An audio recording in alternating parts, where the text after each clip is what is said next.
love my music. All right, welcome back to the Ultimate Dallas Sports Show. Time now for everyone except Michelle's favorite game, no fence riding. Concept is simple. I've got a series of statements for our esteemed panel. It's up to them to decide which side of the fence they're on. No waffling or they get called out. Let's bring up the first one right now. Bring on the automated ball strike system. In other words, RoboUmps. I get the arguments about taking away the human element of the game. I've just seen too many examples lately of umps getting in their feelings because of calls they just flat out missed and tossing players when there's no profanity because they have the gall to say it was a bad call and single out them specifically. John, I'm curious, lead us off here. Are you for or against bringing this long-awaited thing into baseball?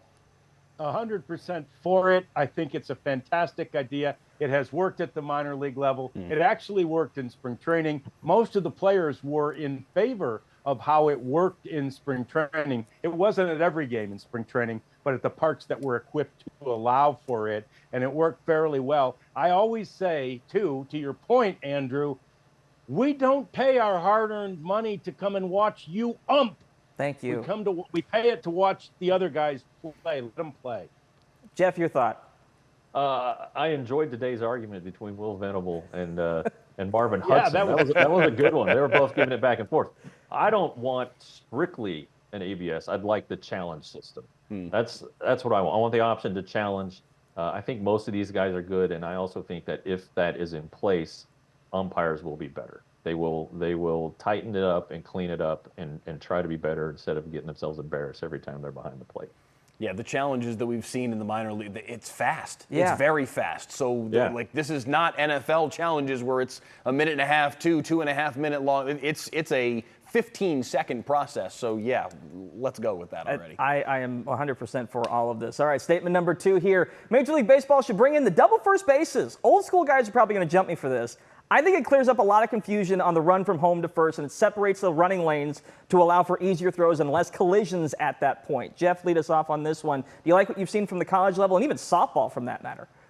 No, I want just one base. I don't need to be confused. Okay. All right. I think that here's the thing. Umpires, get your butt out from behind the plate and watch the play down the line.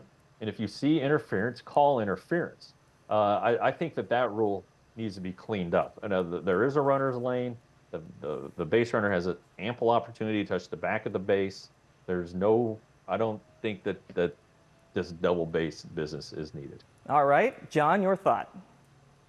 I don't like it either, and I've seen it in softball, and I've seen it, in the lower levels, college baseball, and so forth. And here's the thing: they made the bases larger a couple of years ago. That was one of the rule changes. They made them larger to avoid collisions, right? And I think we have for the most part. It's not like they're gone, but the larger bases were designed to help do that. Even if we have to make them a little bit larger still, I don't think we need that extra base. We just need to. And again, you know what? If they collide, they collide. That happens.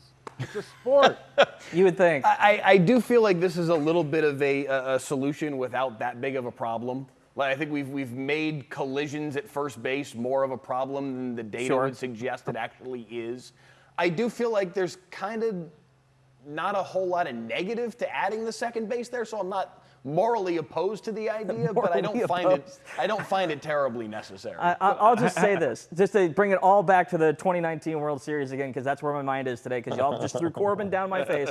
In Game 6, you almost lost the game because of a call on interference that the guy literally starts in the box and runs straight to the bag. That cannot happen, and at least with a bag off to the side, he has a specific lane that he can go to. That's the reason why I feel like at least take that nonsense out and get rid of it. How often does it happen?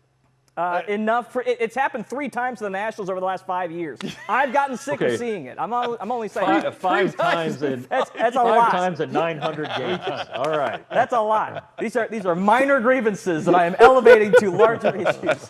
Thank you guys so much for John Raddick and Jeff Wilson, fellas. We appreciate it as always. Pleasure, guys. Stay with us. Mike's final take coming up.